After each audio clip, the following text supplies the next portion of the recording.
الذي أرسله بالحق بشيرا ونذيرا وداعيا إلى الله بإذنه وسراجا منيرا. وقال تعالى مخبرا وآمرا إن الله وملائكته يصلون على النبي يا أيها الذين آمنوا صلوا عليه وسلموا تسليما. درود اللهم খুব मोहब्बत করে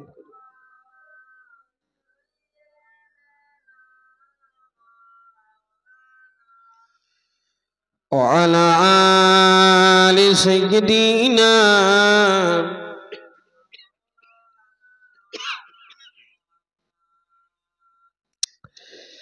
আমি মানুষ হতে পারি অতি নগণ্য,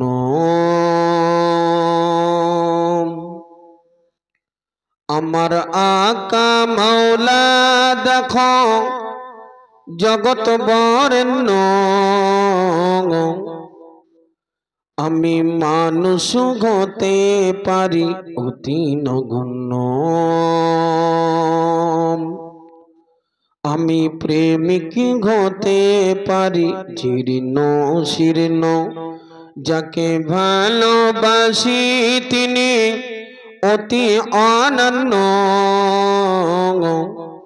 যাকে ভালোবাসি তিনি অতি অনন্য।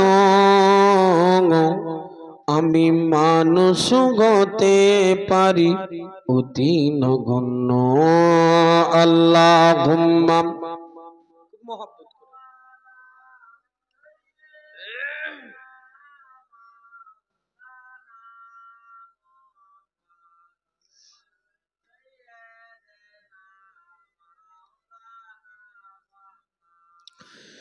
আমার মালিক মুক্তার দয়ার নবী,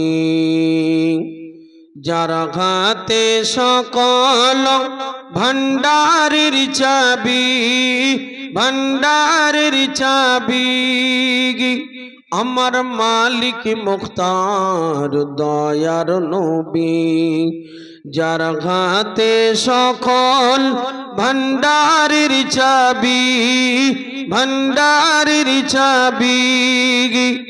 আমার সম্পদ হতে পারে অতি সামান্য, আমার আকা মাওলা দেখো জগৎ বরেণ্য।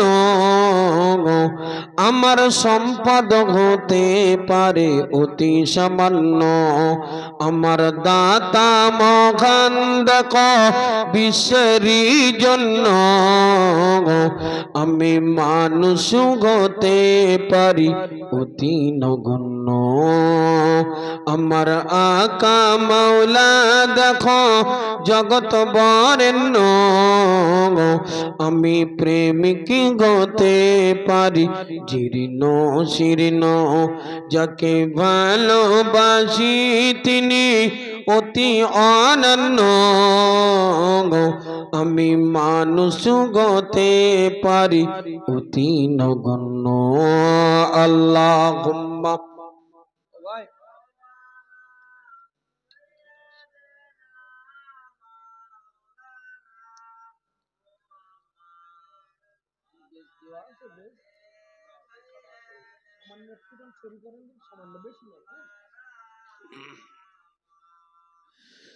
স্বয়ং আল্লাহ তাআলা বাড়াই যার মান সম্মান। কে আছে জগতে বলো তারি সমান। আল্লাহ যার মান সম্মান বাড়ায় তার সমান আর কেউ থাকে বাবু? কেউ থাকে না। কবি লিখছে স্বয়ং আল্লাহ তাআলা বাড়াই যার মান সম্মান। কে আছে জগতে বলো তারি সমান, তারি সমান। যদি তিল পরিমাণ তাকে করো অমান্য হবে ঈমান হারা সে কাফের জঘন্য হবে ঈমান হারা সে কাফের জঘন্য আমি মানুষ হতে পারি অতি নগণ্য আমার আকা মাওলা দেখো জগত বরেণ্য আমি প্রেমিক হতে পারি জীর্ণ শীর্ণ যাকে ভালোবাসি তিনি অতি অনন্য আমি মানুষ হতে পারি অতি নগণ্য আল্লাহুম্মা সাল্লি আলা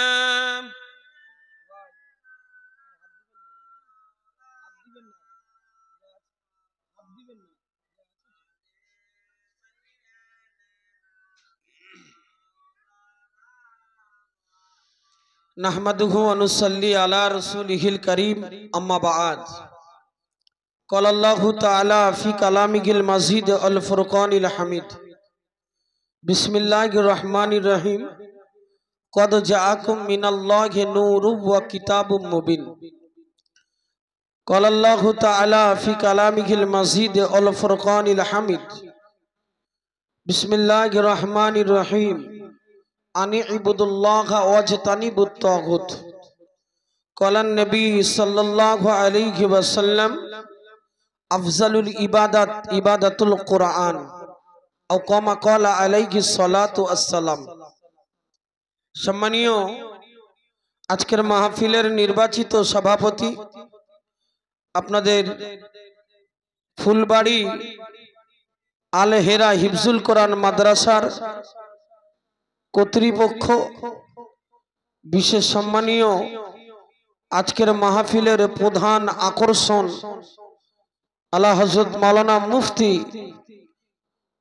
আব্দুল কাইয়ুম সাইয়্যিদ মাদ্দাজিল্লুহুল আলিয়া, সম্মানীয় আলা হযরত মাওলানা মুফতি রজব আলী সাহেব হুজুর, সম্মানীয় বন্ধুবর আলা হযরত মাওলানা আবু সাঈদ সাহেব, सम्मुखे उपविष्ट भिन्न बयसी समबयसी युवक भाई पितृतुल्य मुरब्बी छोट्ट बाच्चारा पद्मानिशीन मा बोन ग्रामबासी प्रतिवेशी दुरागत मेहमान सकल के जानाई हृदय अंतरस्थल थेके आंतरिक सालाम मोबारकबाद।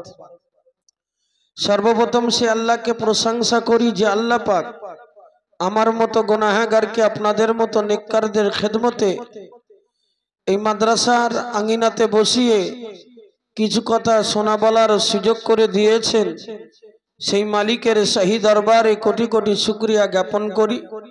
যারা বসে আছি সমস্বরে উচ্চ আওয়াজে বলি আলহামদুলিল্লাহ। সবাই বলেছেন না, এই প্রশংসা না করলে কিন্তু গুনাহগার হতে হবে, এটা ভেবে চিন্তে বলবে। সবচেয়ে বড় দুঃখজনক কথা কি জানেন, বক্তা শ্রোতার মাঝখানে অনেক জায়গার ব্যবধান হয়ে গেছে। আমার মুরব্বীরা চেয়ারে বসে আছেন, আমি বলতেও পাচ্ছি না আপনারা নিচে বসে, কিন্তু নিচের জায়গাটা ওই জায়গাটার চাইতে বেহতার। এই মুহূর্তে নবিয়ানা মাহফিলটা পুরো খালি পড়ে আছে, চেয়ারে মানুষ তখনই বসবে যখনই মাহফিল ভর্তি হয়ে যাবে, এটা আদব। তো মুরব্বীরা বসে আছে বলতে আমার খারাপ লাগছে, তবেও নবী পাকের আদর্শের দিকে তাকিয়ে মাহফিলের ইজ্জত বাঁচানোর জন্য বিশেষ মুরব্বী ছাড়া আমার জওয়ান যুবক মধ্যবয়সী ভাইরা যদি একটু মাহফিলের এই সাদা পেপারটাতে এখানটাতে একটু এসে বসতেন তাহলে মনে হয় ভালো হতো। আর যারা একেবারে দাঁড়িয়ে আছেন, দাঁড়িয়ে থাকাটা চরম বেয়াদবি, হয় বসে শুনতে হবে, নাইলে ডাইনে বামে সোজা রাস্তা আছে, যে কোনো একটা রাস্তা ধরে নিতে হবে। তার কারণ এটা হলো কোরআনের মাহফিল, এখানে দাঁড়িয়ে বেয়াদবি করে শোনার কোনো প্রয়োজন নেই। সাহাবীরা দাঁড়িয়ে শুনতেন যখন বসার জায়গা থাকতো না, কিন্তু আমরা দাঁড়িয়ে শুনছি বসার জায়গা আছে তারপর, তাহলে এটা বেয়াদবি দেখায়। যদি আমার এই কথাটাই কেউ কষ্ট পেয়ে থাকেন, অনুরোধ করব চলে যাবেন না, যেখানে বসলে হয় সেখানে বসুন, প্রয়োজন যদি হয় স্টেজে এসে বসুন, তাতেও দুঃখ নেই, তবে দাঁড়িয়ে শোনা যাবে না, একটু বসে শোনা যায়। আর যাদের চেয়ারে বসার দরকার নেই একটু সামনের দিকে এগিয়ে, আপনারা যদি এগিয়ে বসেন আমার একটু বলতে সুবিধা হয়। সোনামানিক, জলসা করতে করতে আমার একটা অভ্যাস আছে, একটানা আমি বকতে পারি না, মাঝে মধ্যে শ্রোতা বাবুদেরকে একটু জিজ্ঞাসা করে করে আমি একটু মেহফিল করি, এটা আমার লক্ষ্য। চোখ বুজিয়ে বলতে পারি না, আর শ্রোতা যে একেবারে শুনবে, সব পুরোটাই শুনবে, কিছু বলবে না, এটাও আবার আমি পছন্দ করি না। যদি আমার এই স্বভাবটা আপনাদের কারোর খারাপ লাগে ক্ষমা চেয়ে নিলাম, মাফ করবেন। তবে অনুরোধ করছি, যদি চেয়ার ছেড়ে কিছু মানুষের নিচে বসার সুযোগ হয়, সম্ভব হয়, নিচে সব বেশি হবে, আদবের মধ্যে হবে, আদবের খেলাফ হবে না, একটু খেয়াল রাখুন সকলে। আমি গুনাহগার এসেছি, আমার কথাই যেন কষ্ট পাবেন না। মাদ্রাসার আঙ্গিনাতে এসেছি, যদি দুটো কথা বলতে হয় কোরআনের খাতিরে বলেছি বাপ, একটু খেয়াল করবেন। তার কারণ আমরা যে নবীর উম্মত, সেই নবীর মতো আদর্শ পৃথিবীতে আর কেউ নিয়ে আসেনি। এসেছে বাবু? আসলো না। তো আদর্শবান নবীর উম্মত হয়ে আমরা চেষ্টা করব আদর্শটাকে ধরে রাখা, আদবটাকে ধরে রাখা। তাই কথাটা বললাম, কেন মাহফিলের নিচেটা খালি পড়ে আছে, তো চেয়ারটা আরামপ্রিয় জায়গা, আমি বুঝতে পারছি। খুব বয়োজ্যেষ্ঠ মুরব্বী যারা আছে ওখানে বসুক, আমার সিনিয়র জুনিয়র যারা আছেন একটু নিচে বসেন। ভাই আমিও নিচে বসতাম, ব্যবধান যদি ওপরে না হতো না তো আমিও নিচে বসে জলসা করতাম, কিন্তু কিছু করার নেই। এখন এই মুহূর্তে আমি এখন বক্তা হয়ে গেছি, আমি যে কত বড় বক্তা সে তো আল্লাহ জানে, নাকি বাপ? হ্যাঁ, আমার চেয়ে অনেক দামি ব্যক্তি নিচে বসে আছে। তবে দেখবেন, খেয়াল করবেন, জি, নিচে লেভেলে যারা থাকে তারা কিন্তু অনেক দামি ব্যক্তি হয়, তারা নিজেদেরকে প্রকাশ করে না, জাহির করে না, এই জন্য নিচের সম্মান অনেক বেশি। উপরে তো জোর করে আমাকে তুলে দেওয়া হয়েছে, নতুবা আমিও নিচের উপযুক্ত ছিলাম, নিচে বসার মতো ব্যক্তি। তাই আমি বলছি, যেহেতু এই মুহূর্তে আমি বক্তা, নিজেকে অহংকার করছি না, উপদেশক, আমার কিছু কথা বলতে হবে। এই মুহূর্তে আপনার শ্রোতা আমার চাইতে অনেক দামি হলেও আপনারা শ্রোতা। দেখবেন ইমাম সাহেব ভালো করে কেরাত পড়তে পারে না, কিন্তু কমিটি তাকে নিয়োগ করে রেখেছে, উনি ইমাম। এখন পিছনে যদি মক্কার ইমাম আসে, তো উনি যদি দায়িত্ব ছাড়ে তাহলে মক্কার ইমাম সুযোগ পাবে, নতুবা না। শরিয়াতে ঠিক কি না? আমি ঠিক বলছি না ভুল বলছি বাবা? জি হ্যাঁ। তো পিছনের ব্যাপারটা ওইটা নয়, যাকে নিয়োগ করা হয়েছে তার কথাটা তৎক্ষণাতের জন্য মানতে হবে, তার ভিতরে যোগ্যতা থাক আর না থাক। আমি নিজেকে অনুপযুক্ত মনে করছি, বিষয়টা মাথায় রাখুন। যদি আমার কথা বেয়াদবির নজরে নেন ক্ষমা চেয়ে নিলাম। চলুন দুটো কথা আলোচনা করব। কোরআনের আঙ্গিনাতে এসেছেন, কোরআনের মহব্বতে যারা কথা শুনেছেন, আমি সর্বপ্রথম তাদের জন্য দোয়া করছি, সকলের জন্য দোয়া করছি, আল্লাহ যেন আপনাদের সকলের জীবনের ছোট বড় গুনাহগুলিকে মাফ করে দেন। একটু আল্লাহুম্মা আমিন পড়েন বাপ। অনেক বড় দোয়া হয়েছে, আল্লাহ যদি কবুল করেন এই দোয়াটা আপনার নাজাতের জন্য ওসিলা হয়ে যেতে পারে। আচ্ছা, যারা মাহফিলের বাইরে আছে তাদের জন্য একটু দোয়া করা যাক নাকি বাপ? হ্যাঁ, একেবারে ওরা মাহফিলের বাইরে আছে বলে ওদের জন্য দোয়া করবো না, কেমন লাগে? তো এখন ওদের জন্য দোয়া করলে হয়তো কাজ হবে না, তার কারণ ওদের ঘাড়ে সব ইবলিস শয়তান ঘুরে বেড়াচ্ছে, তো ভিতরে ঢুকানো খুব মুশকিল হবে। এই জন্য দায়িত্ব আল্লাহর উপরে ছেড়ে দেয় নাকি। ও মালিক, তুমি জানো আজকের মাহফিলে কে কে আসবে এবং বসবে। ও মালিক, তুমি জানো এখান থেকে 1 ঘন্টা পরে কি হবে, তাই না বাবা? আল্লাহ জানে না, জানে না? আল্লাহ যারা আসতে চায়, যারা বসতে চায়, একটু যদি তাড়াতাড়ি পাঠিয়ে দেন তো একটু ভালো হয় নাকি বাবু? সকলে দোয়া করি আল্লাহ তাদেরকে একটু আগে ভাগে পাঠিয়ে দেন। সকলে বলুন আল্লাহুম্মা আমিন, সকলে জোরে বলুন আল্লাহুম্মা আমিন। মাশাআল্লাহ, আলহামদুলিল্লাহ। চলুন পবিত্র কোরআন থেকে দুটো আয়াত পড়েছি, রসুলের জবানে বর্ণিত ছোট্ট একটি হাদিসের অংশ পড়েছি, এর উপরে বিবৃতি করে আলোচনা শুরু এবং শেষ হবে। রাস্তায় গেট দিয়ে যখন ঢুকছিলাম ওখানে লেখা দেখছিলাম পবিত্র শবে বরাত উপলক্ষে, তাই না? লেখা আছে না গেটে? হ্যাঁ, তাহলে শবে বরাত মানে ইবাদত, তাই তো? তো ওই কথাটা আমি কিছুটা বলবো। আবার এখানে এসে দেখলাম ফুলবাড়ি আলহেরা হিফজুল কোরআন মাদ্রাসা প্রাঙ্গণ, তাহলে এটা মাদ্রাসার জলসা, উদ্দেশ্য শবে বরাত, উদ্দেশ্য মাদ্রাসা। আমি দুইটাকে মিক্সড করে আপনাদের সম্মুখে আলোচনা করব, নিয়ত করেছি মোবারক মর্জি আল্লাহ পাকের। সর্বপ্রথমে আমি মাদ্রাসা সংক্রান্ত বিষয় কিছু কথা বলবো। আর মাদ্রাসা সম্পর্কে বলতে গেলে কোরআন সম্পর্কে বলতে হবে, ঠিক কিনা বাবা? মনোযোগ দেন। প্রথম দিকের আলোচনা বুঝে আসলে শেষের দিকের আলোচনা বুঝতে সুবিধা হবে, এক নাম্বার কথা। দুই নাম্বার কথা, মাঝে মধ্যে যদি কিছু জিজ্ঞাসা করি একেবারে খারাপ না মনে করে হু হ্যাঁ ইয়েস নো মাথাটা তো একটু এরম করলেও হবে না, সাইসই। বাবা বুঝতে পেরেছেন আমার কথা? রাগ করবেন না জানো বাপ, এরকম একটু করলে আমি বোঝবানি মোটামুটি এতে কাপের নিয়েতে কেউ নেই, কেননা রমজান এখনো অনেক বাকি।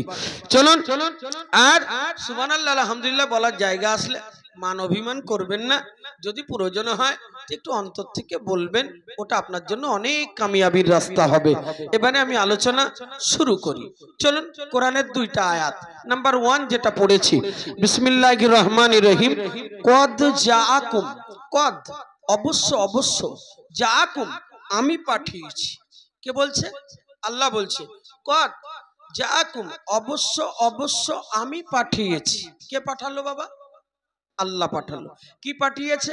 কোথা থেকে পাঠালো? বলছে মিনাল্লাহ, আমি আল্লাহ আমার পক্ষ থেকে পাঠিয়েছি। তাহলে যেটা পাঠাচ্ছে সেটা কার কাছে ছিল? আল্লাহর কাছে ছিল। ঠিক এরকম মাঝে মধ্যে একটু জিজ্ঞাসা করবো আর এরকম মাঝে মধ্যে উত্তর দিবেন, তাহলে আমার একটু বলতে সুবিধা হবে। আরো একবার বলছি, মাইন্ডে নেবেন না। চলুন, আল্লাহ বলছে কদ জাআকুম মিনাল্লাহ, আমি আল্লাহ আমার পক্ষ থেকে পাঠিয়েছি। যেটা পাঠাচ্ছে সেটা আল্লাহর কাছে ছিল। চলুন, কি পাঠিয়েছে? কি ছিল আল্লাহর কাছে? বলছে নূর, জ্যোতি পাঠালাম। কি পাঠিয়েছে? জ্যোতি, লাইট, আলো, ফোকাস ইত্যাদি বোঝায়। গোটা বিশ্বের মুফাসসির کرام এই নূরের শব্দের ব্যাখ্যাতে বললেন নূর মানে নূরে মুহাম্মাদুর রাসূলুল্লাহ। একটু জোরে বলুন সুবহানাল্লাহ। আর কি পাঠালাম?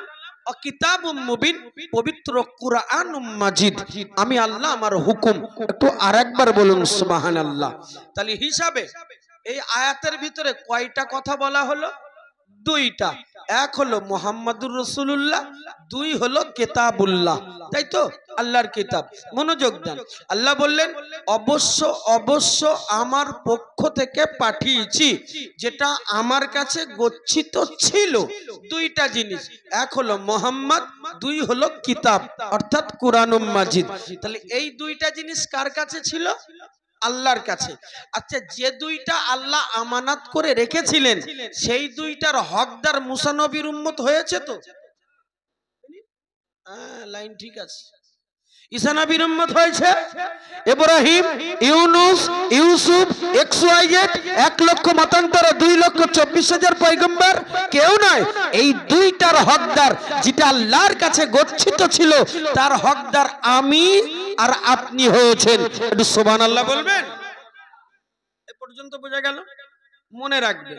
চলুন বাবাজি আমার, জওয়ানেরা, যুবকেরা, আমার মুরব্বিয়ানেরা, তাহলে দুইটা দিক, এক হলো কিতাবুল্লাহ যেটা এখানে পড়ানো হচ্ছে, দুই হলো রাসূলুল্লাহ। চলুন আমি দুইটা দিক নিয়ে টুকটুক করে আলোচনা করব, একটু মনোযোগ দিয়ে শোনা বোঝার চেষ্টা করবেন। আর খুপড়িতে ঢোকালে আশা করি লাভ হবে, লস হবে না, এতটুকু কথা বলা যেতে পারে। চলুন সর্বপ্রথম চলে আসি কিতাবের দিকে। বাপজি আমার, জওয়ানেরা, যুবকেরা, যে পবিত্র কুরআনুম মাজিদ আল হেরা, ফুলবাড়ি আল হেরা মাদ্রাসা, তাই না? হিফজুল কোরআন মাদ্রাসা। আচ্ছা, আল হেরা এ আবার কি? আলে হেরা নিশ্চয়ই হেরা গুহার ব্যাপারে লিখেছে, তাই তো নাকি? হেরা গুহা, যে গুহাতে প্রথম কোরআন নাজিল হয়েছে তার নাম কি? হেরা। তো সেই হেরা গুহা তো বলছে আল হেরা, মানে যেখানে কোরআন এসেছে সেই কোরআন। কি কোরআন? হিফজুল কোরআন। এখানে হিফজ করানো হয়। আল হেরাতে যেটা এসেছে সেটা এখানে হাফেজ করানো হয়, পড়ানো হয়, প্রশিক্ষণ দেওয়া হয়, তাই না? কি সুন্দর নাম রেখেছে। আল্লাহর নামকে কবুল করুন, বলুন আল্লাহুম্মা আমিন। তো বলছে কোরআন হেরা গুহাতে এসেছে আর সেই কোরআন ফুলবাড়ি এই মাদ্রাসাতে পড়ানো হচ্ছে। আলহামদুলিল্লাহ বলুন। এবারে চলুন, এ বাবা, আজকের মাহফিলে যতগুলো মানুষ আমরা বসেছি আমাদের প্রত্যেকের প্রমাণপত্র আছে না থাকলে মনে এতদিন বাংলাদেশ জাতি হতো নাকি? যা কম বেশি আছে আছে। আজ যদি একেবারে না থাকতো তো বাংলাদেশি পাকিস্তানি বানিয়ে দিত। নিশ্চয়ই প্রমাণপত্র আছে। প্রমাণপত্র যতটা থাকার দরকার তার চেয়ে বেশি আছে। Aadhaar card, I card, PAN card, ration card, E card, ও কার্ড, শ্রম কার্ড, এই কার্ড, সেই কার্ড, কত রকম আমার ব্যাগের মধ্যে আছে। যে অনেক রকম কার্ড করা আছে। তারপর সরকার বলতেছে বাংলাদেশে যা। আমি সরকার বিরোধী বক্তব্য না, আমি বোঝাচ্ছি। এ বাবাজি, জওয়ানেরা, যুবকেরা, এতগুলো প্রমাণপত্র থাকার পরও নাগরিকত্ব কখনো কখনো প্রমাণ হচ্ছে না। ঠিক বললাম তো নাকি? ভাইরা কিছু বলে না কেন? জি হ্যাঁ, মনোযোগ। এ বাবাজি, আমি বলতে চাইছি যে গোটা কোরআন গোটা বিশ্বের বুকে 1 নম্বর কিতাব তো নাকি? জি হ্যাঁ। তো এই 1 নম্বর কিতাব আপনি কি করে প্রমাণ করবেন? আপনার এতগুলো কার্ড থাকার পরও প্রমাণ হচ্ছে না আপনি নাগরিক। তো কোরআন যে 1 নম্বর সেটা আপনি কি করে প্রমাণ করবেন? 2-4টি কথা বলবো কোরআন নিয়ে, তারপরে কথা বলবো জি ওই যে লাইলাতুল বরাত লেখা আছে ও বিষয়ে দুটো কথা বলবো, খুব মনোযোগ দিবেন। জি বাবাজি, এমনি করে আমি বলতে চেয়েছি, যেমন আমি রুস্তম আলী, আমার একটা বাড়ি আছে, তাই না? আপনাদেরও বাড়ি আছে। আপনারা ফুলবাড়ি, কেউ সুলাদানা, কেউ দন্ডিরহাটে, কেউ XYZ। আমি রুস্তম আলী, আমার বাড়ি তারাগুনিয়ায়, তাই না? আচ্ছা, আপনি কোরআন মাজিদকে জিজ্ঞাসা করেন, ওগো আল্লাহর কোরআন, তোমার বাড়িটা কোথায়? কোরআন মাজিদ আপনার প্রশ্ন করতে যতক্ষণ, ততক্ষণের ভিতরে কোরআন জবাব দিবে, আমার বাড়ি হলো বাল হুয়া কুরআনুম মাজিদ ফি লাওহিম মাহফুজ। আমার বাড়ি হলো লাওহে মাহফুজে। একটু সুবহানাল্লাহ বলবেন। কোরআনেরও বাড়ি আছে, আমার আপনারও বাড়ি আছে। কি সুন্দর মিলে গেল না? চলুন আরেকবার দেখি। এই যে ভাই, বাড়ি পাওয়া গেল। এবারে আমি রুস্তম আলী, জি হ্যাঁ, আমার একটা ডেট অফ বার্থ আছে, আপনাদেরও আছে না? আমার ডেট অফ বার্থ 0306-1987। কোরআনকে জিজ্ঞাসা করুন, ও হে আল্লাহর কোরআন, তোমার ডেট অফ বার্থটা কি? তো কোরআন বলছে আমারও ডেট অফ বার্থ আছে। যেমন ইন্না আনজালনাহু ফি লাইলাতুল কদর, আমি কোরআন নাজিল হয়েছি, আমার ডেট অফ বার্থ হলো লাইলাতুল কদর, হাজার লাইলাতুল কদর, এমনি করে বরকতময় রাত্রে। একটু সুবহানাল্লাহ বলবেন। তাহলে আমারও ডেট অফ বার্থ আছে, কোরআনেরও ডেট অফ বার্থ আছে। চলুন, কোরআন রাতে এসেছেন না দিনে এসেছেন? যেদিনে এসেছেন সেদিনটা ভালো না মন্দ? এ বাবু, আমি রুস্তম আলী নার্সিংহোমে হয়েছিলাম, জি জন্ম নিয়েছিলাম। দেখবেন সেখানে লেখা আছে দিনের বেলা হলে PM, রাতের বেলা হলে AM, তাই না? রাত 12টার পরের থেকে AM, দিবা 12টার পরের থেকে PM, তাই না? এরকমটা বলে। ও কোরআন, রাতে আসছো না দিনে আসছো? কখন আসছো? কোরআন বলছে যে লাইলাতুম মুবারাকা, আমি এমন একটা রাত্রে এসেছি, সেই রাত্র হলো বরকতপূর্ণ রাত্র। একটু জোরে বলুন সুবহানাল্লাহ। এবারে কোরআনকে জিজ্ঞাসা করুন, ও হে কোরআন, তুমি যেদিনে আসছো সেদিনটা কি খুব ভালো না মন্দ? কোরআন বলবে লাইলাতুল কদরি খায়রুম মিন আলফি শাহর, আমি যে কদরের রাত্রে এসেছি ওই রাত্রটা 1000 মাস অপেক্ষা উত্তম। একটু সুবহানাল্লাহ বলবেন। এ পর্যন্ত বোঝা গেল তো? জি হ্যাঁ। এ বাবু, আমি রুস্তম আলী ঘর থেকে আজকের বাইক চেপে এসেছি, কেউ সাইকেলে এসেছেন, কেউ গাড়িতে এসেছেন, হুজুররা অনেকে 4 চাকা করে এসেছেন, অনেকে হেঁটে এসেছেন, তাই না? তো কোরআন তো লাওহে মাহফুজ, সে আবার কোথায়? জি অনেক দূরের রাস্তা। ওগো আল্লাহর কোরআন কিসে করে আসা হলো? গাড়িতে, ট্রেনে, ট্রামে, কিসে চেপে আসা হলো অত দূর থেকে? কোরআনকে আপনি জিজ্ঞাসা করুন, কোরআন পরিষ্কার বলবে। কোরআন বলবে নাযালাহু বিরূহিল কুদুস মির রাব্বিকা বিল হক, আমি রুহুল কুদুস নামক গাড়িটা চেপে চেপে এসেছি। একটু সুবহানাল্লাহ। তাহলে এরও প্রমাণ আছে, ঠিক কিনা বাবু? অনেকগুলো কথা বলা যেতে পারে। ভাই, আমরা বাঙালি কি ইংল্যান্ডি, আমাদের ভাষা কি? আমাদের প্রুফ পত্র লেখা আছে না? আইডি প্রুফে আই এম বেঙ্গলি, তো বেঙ্গলি এরকম লেখা আছে না? কোরআনকে জিজ্ঞাসা করুন, ও হে কোরআন, তুমি কি, তোমার ভাষা কি?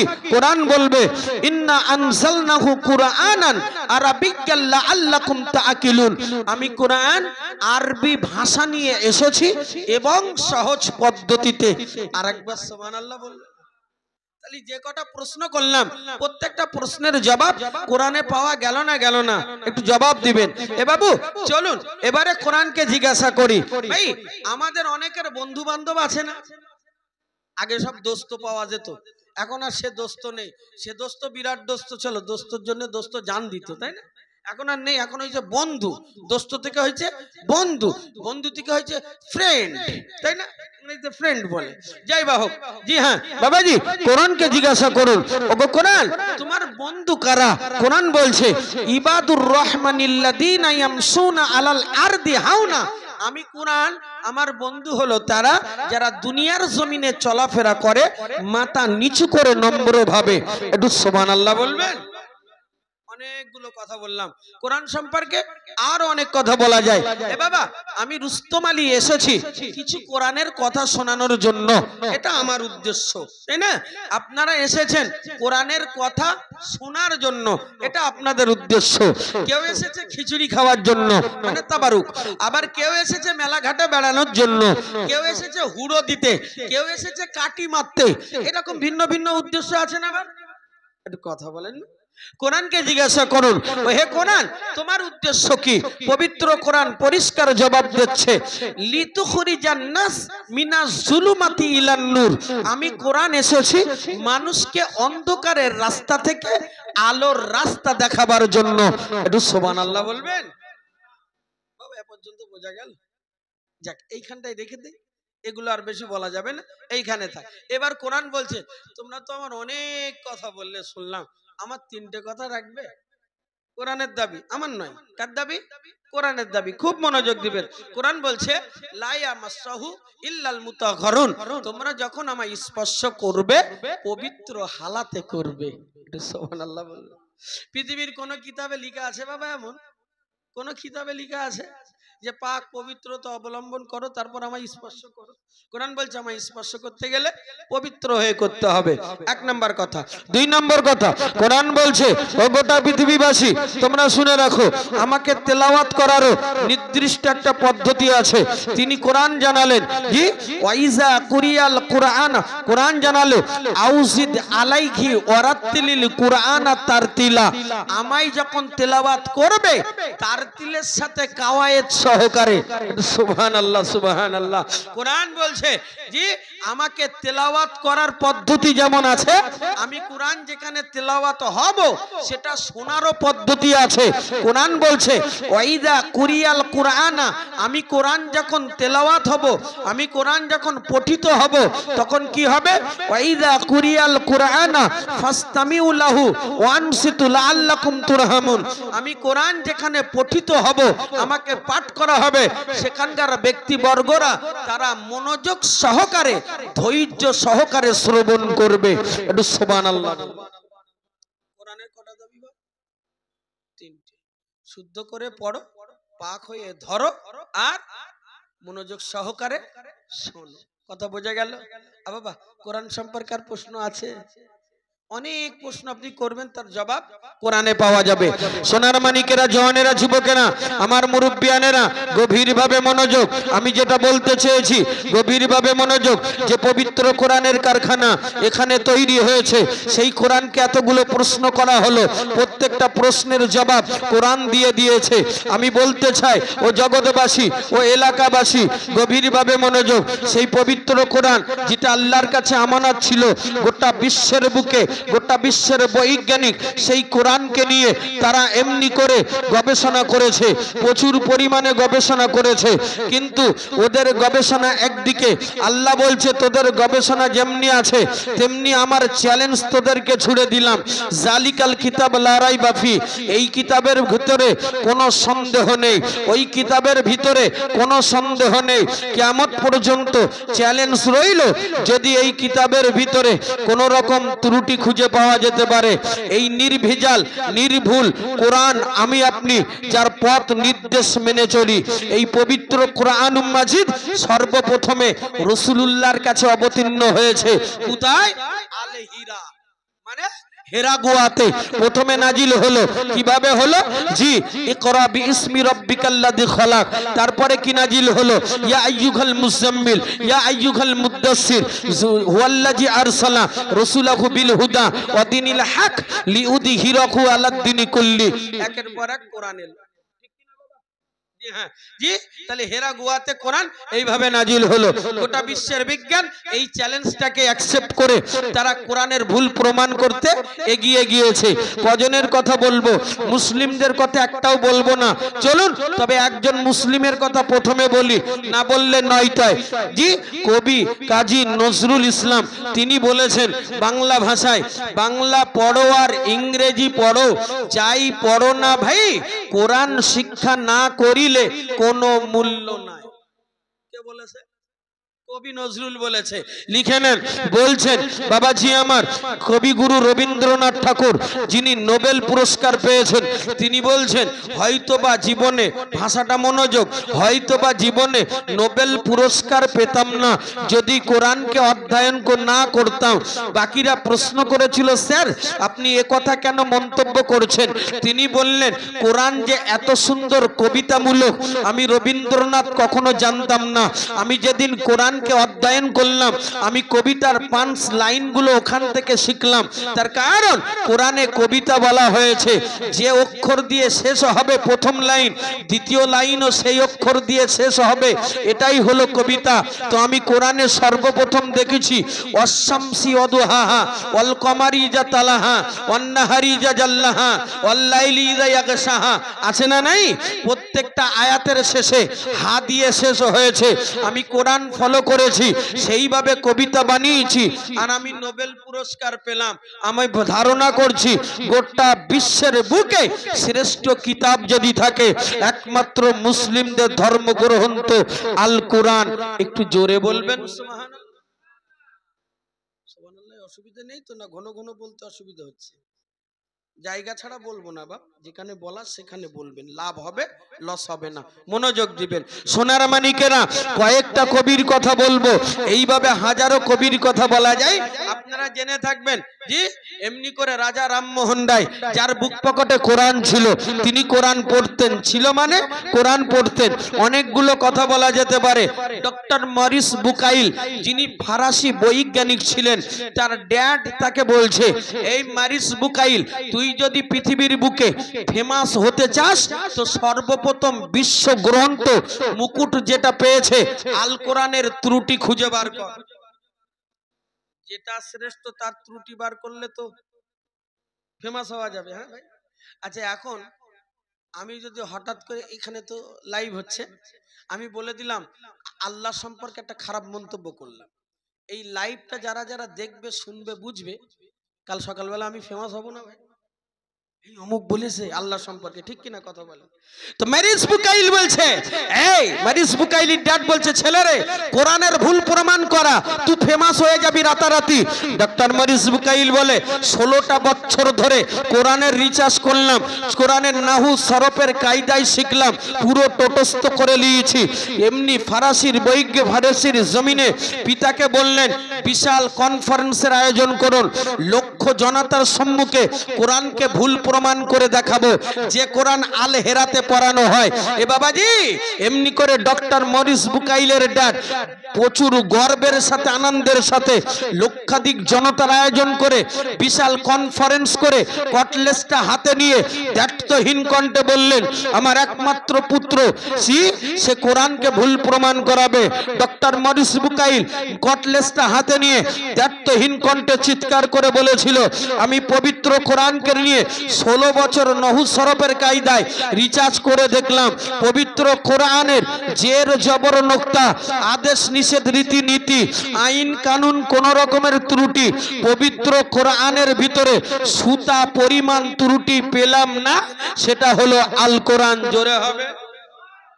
আর আমি ঘোষণা দিলাম, আই এম মুসলিম, আজকে থেকে আমি ওই কোরআনের অনুসারী। আরেকবার বলুন সুবহানাল্লাহ। লাইন বোঝা গেল না? গেল না? সেই কোরআন কোথায় পড়ানো হয়?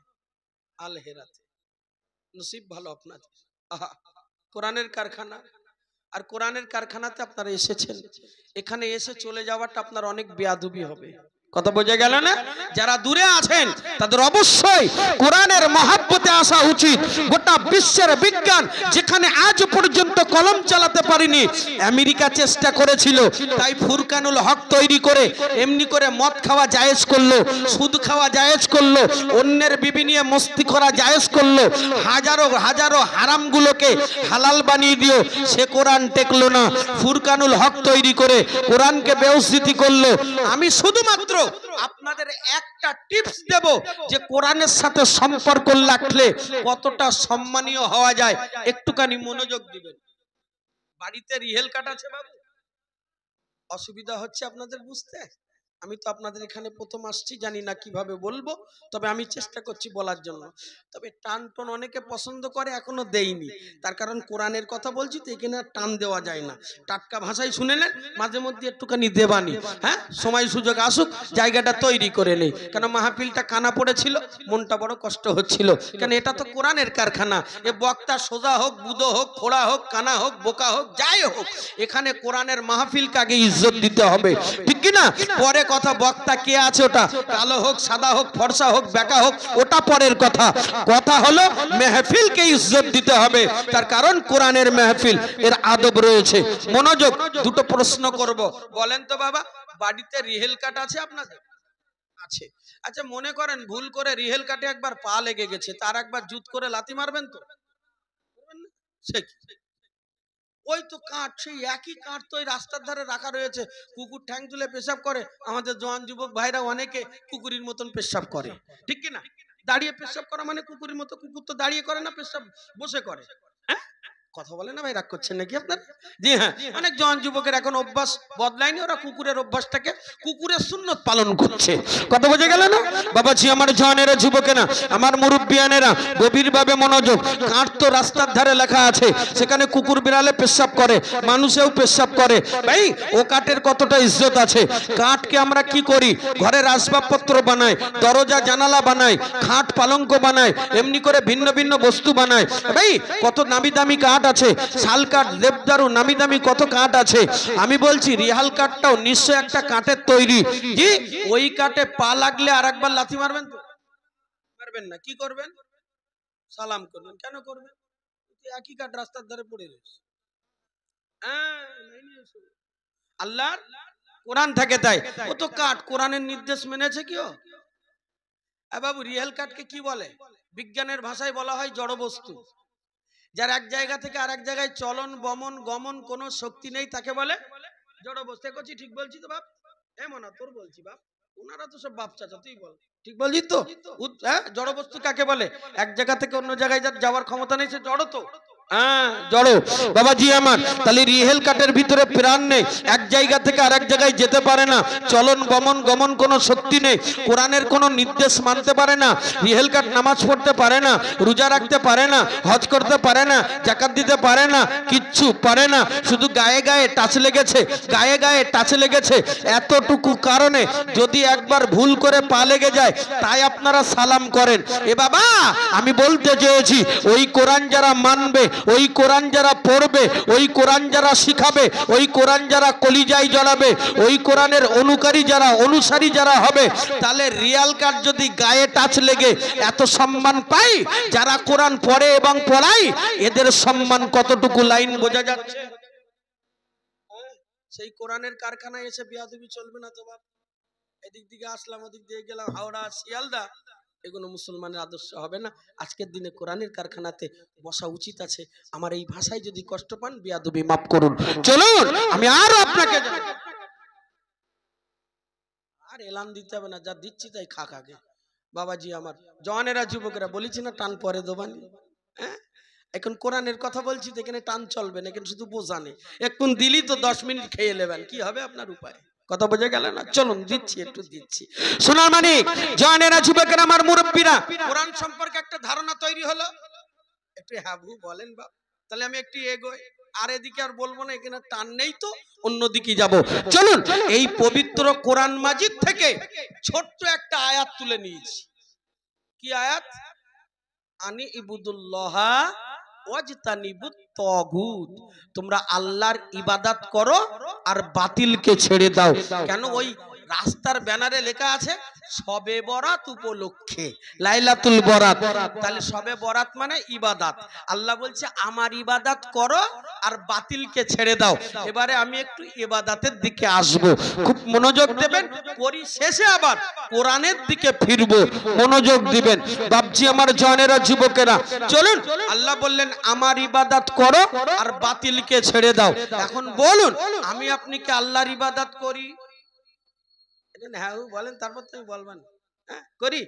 মোটেও করিনি, সত্যিকারের কথা। আমরা ইবাদত করিনি, খামাখাই শুধু এইসব করি, উঁচু করি নিচু করি, ঠিক কিনা? আমি বলবো সব। আমরা যে নামাজ পড়ি, এই ইবাদত কি ইবাদত হচ্ছে আল্লাহ ভালো জানে। ইবাদতের যদি শুরুর দিকে বলি না, তো মোল্লারও ফিউজ হয়ে যাবে যে মোল্লা কি ইবাদত করছে। খুব মনোযোগ দিবেন। আল্লাহ বললেন ওই আমার বান্দা, ইবাদতের ভিতরে শ্রেষ্ঠতম ইবাদত রাসূল জানালেন আফজালুল ইবাদত ইবাদাতুস সালাত। আমি নামাজটাকে আঁকড়ে ধরছি। ইবাদতের মধ্যে শ্রেষ্ঠ ইবাদতের নাম নামাজ। এইটাকে ধরি, বাকিগুলো ছেড়ে দিলাম। শ্রেষ্ঠটা আলোচনা করলে নিচের গুলো বুঝতে সুবিধা হবে। খুব মনোযোগ দিবেন। ভাই, নামাজ পড়ার জন্য সর্বপ্রথম শর্ত কি? পাক হওয়া, তাই না বাবা? সর্বপ্রথম শর্ত পাক হবা। এ মুসলমান এখনো পাক হতে শিখিনি। আমি বলবো গল্পের ছলে মনোযোগ দেন। বাবাজি আমার জওয়ানেরা, যুবকেরা ও আমার মুরব্বিয়ানেরা, সর্বপ্রথম অবস্থা হলো পবিত্রতা অর্জন করা। মনে করেন রুস্তম আলীর রাত 12টার সময় গোসল ফরজ হয়েছে, হতে পারে। আমি বিবাহিত, হতে পারে। রাত 12টায় ফরজ হয়েছে। এ বাবা, এই ফরজ গোসল সাধারণত আমরা কখন করি? জোহরের আধা ঘন্টা আগে গোসল করব, করে মসজিদে গিয়ে নামাজ পড়বো, তাই তো নাকি বাপ? জি, মনোযোগ দিবেন। তাহলে রাত 12টা থেকে দুপুর 12টা পর্যন্ত আলটিমেটলি রুস্তম আলী কিন্তু নাপাক আছে, ঠিক না? আচ্ছা বলুন, এই নাপাক অবস্থায় কোন ইবাদত আল্লাহর দরবারে কবুল হবে? হতে পারে না। মনোযোগ, আমি শুধু প্রশ্ন করে যাচ্ছি, ঢুকিয়ে নেন মাথার ভিতরে। এ বাবাজি, তাহলে গেল 12 ঘন্টা নাপাক আছি। মনে করেন সকালবেলা দুপুর বেলায় ফরজ গোসল করলাম। এই গোসলের নিয়মটা একটু আলাদা না? ইমাম সাহেব হুজুরদের কাছ থেকে জেনে নেবেন, আমি বলে সময় নষ্ট করছি না। চলুন, মনে করেন ফরজ গোসলের সঠিক নিয়ম না জেনে ফরজ গোসল করেছি, তাহলে কি পরিপূর্ণ গোসল হলো? বলো না। আচ্ছা, নিয়ম কানুন সঠিক না জেনে গোসল করা পেলিয়ার আছে না নাই? আছে। তাহলে বক্তব্যের সার্থকতা আছে, মনে রেখে দেন। মনে করেন ফরজ গোসলটা সঠিক নিয়মে করলাম, তাহলে কি আর সমস্যা আছে? চলেন দেখা যাক। এ বাবা, এবারে কখনো মসজিদে ঢোকার আগে পেশাব লাগে না? লাগে। এ বাবু, এই পেশাবের আবার শরিয়াতের 3টে পদ্ধতি, 3 রাউন্ড পেশাব করতে হয়। নাম্বার 1, পেশাব করতে বসো, 90% পেশাব হবে, 10% পেশাব পেশাবের নালিতে থাকে। তারপরে একটু উঠে দাঁড়িয়ে যাও, 40 কদম হাঁটো। জায়গা কম হয়ে গেছে, হাঁটার জায়গা নেই, তাহলে left right left right left right left right left right এরকম করলে বাকি 5% পেশাব বেরিয়ে যাবে। রয়ে গেল 5% পেশাব পেশাবের নালিতে। এবারে কি করতে হবে? বসে পড়ো। বসে পড়ে এবারে তুমি গলা খাকার দাও, শিরা উপশিরায় একটু আঘাত করো। করলে কি হবে? দেখবেন অনেক বয়োজ্যেষ্ঠ মানুষ এরম করে, আর যুবকেরা ঠাট্টা করে, যাই বা হোক ওরা বসে না তাই করে। গলা খাকার দিলে বাকি পিসাবের নালিতে 5% পিসাব থাকে, ওই পিসাবটা তখনই বেরিয়ে যাবে। হয়ে গেল 100%। এবারে পানি দিয়ে ধুয়ে ফেলো। এটা হলো শরিয়াতের 3 রাউন্ড পিসাব। চলুন মনে রাখুন। এই যুবক ভাই পেশাব করতে গেল, বসলো, উঠলো, চলে এলো। মুরব্বি গেল, বসলো, উঠলো, আবার বসলো, তারপরে ধুয়ে উঠে এলো। তাহলে মুরব্বি ক রাউন্ড করলো? যুবক ভাই ক রাউন্ড করলো? 1 রাউন্ড। তাহলে 2 রাউন্ড কোথায় হলো? মাঠে ঘাটে না কাপড়ে খোকা? কোথায় হলো? লুঙ্গিতে নাই পায়জামাতে। ভাই আমার বলার বক্তব্য এইখানটায়, ইবাদত কি ইবাদত হচ্ছে, ইবাদতের লাইন আগে জানুন। ইবাদত করতে গেলে প্রস্তুতি নেন। একটা ফুটবলার যখন মাঠে নামে, টুর্নামেন্টের খেলা হয়, দেখবেন পায়ে কেস পড়বে, হাতে এমনি করে সমস্ত যেখানে হাড্ডিগুলো আছে সেখানে ব্যান্ডেজ বাঁধবে, সেখানে ক্রেপ জড়াবে, গোলকিপার মাথায় ক্যাপ, হাতে হাত মোজা পড়বে। কি প্রস্তুতি নিয়ে মাঠে নামবে। সবাই প্রস্তুতি নিয়ে নেমেছে, আর একজন খালি পায়ে নেমেছে। ভাই যখন তখন ফাউল হবে না? ঠ্যাংকড়া হয়ে বসে থাকবে না, লাইনটা বুঝতে পারছেন না আপনারা? জওয়ানেরা, যুবকেরা, আমার মুরব্বিয়ানেরা, ইবাদত করতে গেলে আগে প্রস্তুতি নেন, তারপরে ইবাদত করবেন। আরে গোল হোক না হোক পরের কথা, গোল হোক না হোক পরের কথা, মাঠে নামো প্রস্তুতি নিয়ে, সম্ভব হলে গোল হতে পারে। ইবাদত কবুল হোক না হোক পরের কথা, প্রস্তুতি নিয়ে ইবাদতে লাভো, সম্ভব হলে হবে, না হলে না হবে। লাইন বোঝা গেছে? চলুন 3 নাম্বার কথা। এ বাবাজি, তাহলে মোটামুটি মনে করেন উজুটা ঠিকঠাক করলাম, এটাও ঠিক করলাম, সব যেরকম খারাপ আছে সেরকম ভালো দিক আছে। উজু ঠিকঠাক করে নামাজে দাঁড়িয়ে গেছি, হুজুরির পিছনে ইক্তেদাই তু বিহাজাল ইমাম, আল্লাহু আকবার। আর কি সমস্যা রয়েছে? আর তো কিছু নেই, সবাই তো লাইন সোজা করে নিয়েছি। এবারে যেই দাঁড়িয়েছি, ইমাম সাহেব লম্বা কেরাত ধরেছে, সূরা ফাতিহার পরে সূরা ইয়াসিনের 1 রুকু পড়বে, ফজরের আজান। ওই সময় চিন্তা করছি, তাই তো আব্বা দোকানে বসতে বলেছিল, বসেছিলাম। জরিনাবু 30 টাকা বাকি নিয়েছে, কমলা খালা এমনি করে 50 টাকা নিয়েছে, কাদের ভাই 70 টাকা বাকি নিয়েছে। আব্বা আসলে আব্বাকে বলতে হবে, নতুবা এবারে 1 গাড়ি ইট গেছে, 90 হবে না তো, পুলিশ রেড করলো না তো, 1 গাড়ি কয়লা ফিরছে, কি জানি কি হচ্ছে, কি জানি কি হচ্ছে। মাঠে তো তেল দিয়ে আসলাম, পোকাগুলো মরেছে না মরেনি। আহারে ধান সরিষার উপায় কি হবে, আরে পুকুরের উপায় কি হবে, ব্যবসা বিজনেসের উপায় কি হবে, ভিন্ন ভিন্ন কথা নামাজের ভিতরে মনে পড়ছে। আল্লাহ বলছে, বান্দা তুই যখন ইবাদতে দাঁড়িয়ে গেলি, তুই মনে কর তুই আমাকে দেখছিস। এটা যদি না মনে হয়, তুই এটা মনে কর তোর মালিক তোকে দেখছে। এই মালিক ছাড়া অন্য কারুর কথা যদি মনে পড়ে, ইবাদত আমার হলো না তার হলো। লাইন বোঝা গেল? তাহলে শুধু উজু করে গোসল করে এসব হইয়া আসার পর সমস্যা রয়ে গেছে সোনামানিক, এর নাম হলো ইবাদত। এই জন্য প্রথমে বলেছি ইবাদত আমাদের হচ্ছে না, ইবাদত করছি কিন্তু হচ্ছে না। এক ওয়াক্ত কবুল হোক, কিন্তু ওয়াক্তটা ভালো করে হোক। লাইন বোঝা গেছে? খুব মনোযোগ দিবেন, খুব মনোযোগ। ওই হাবিবে আজমিরের নাম শুনেছেন আপনারা? বিশ্ববিখ্যাত সুদখোর ছিল না, আল্লাহর ওলি হয়েছেন পরে। আমি তার লাইফ হিস্ট্রি বলছি না, ছোট্ট একটা চিরকুট বলছি, একটুখানি লাইনটা মাথায় ঢোকান, অনেকটা বুঝে আসবে। তো অনেক কথা, উনি সুদের টাকা আদায় করতে না পেরে উনি অনেক সময় যা পেত তাই নিয়ে আসতো। যাই বা হোক, তার পরিবর্তনের দিক হয়ে গেছে, মানে তিনি পরিবর্তন হবেন। হাসান বসরির কাছে যাচ্ছে বায়াত হতে। তো হাসান বসরির কাছে গেছে, বায়াত হলেন, তওবা করলেন। হুজুর বলল, বাবু তুমি কিন্তু ফরজ নামাজগুলো মসজিদে পড়বে। হ্যাঁ, উনি বলে দিলেন, পীর বলেছে, তো উনি ফরজ নামাজগুলো মসজিদে পড়তে আছে। খুব মনোযোগ দিবেন। এখন ফরজ নামাজ মসজিদে পড়তে আসে।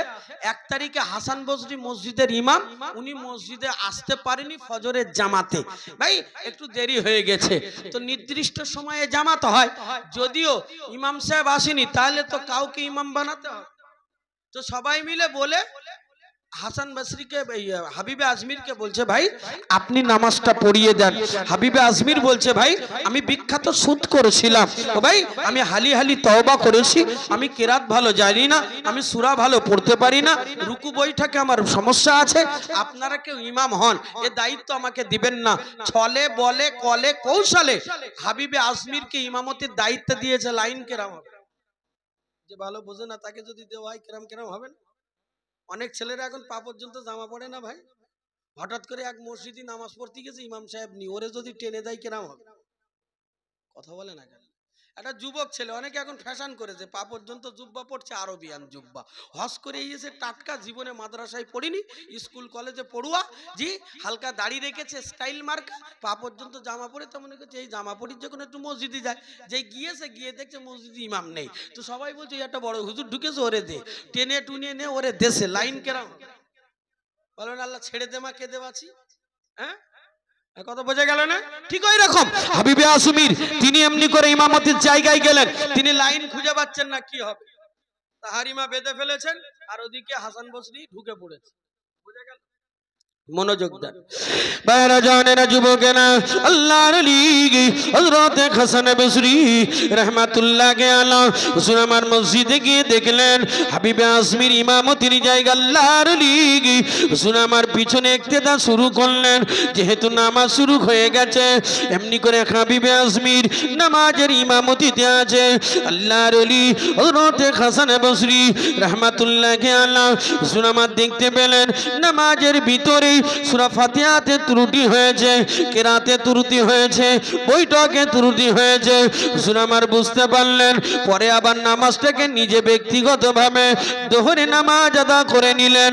আহারে আল্লাহর ওলি হাসান বসরি সারাদিন কেটে গেল।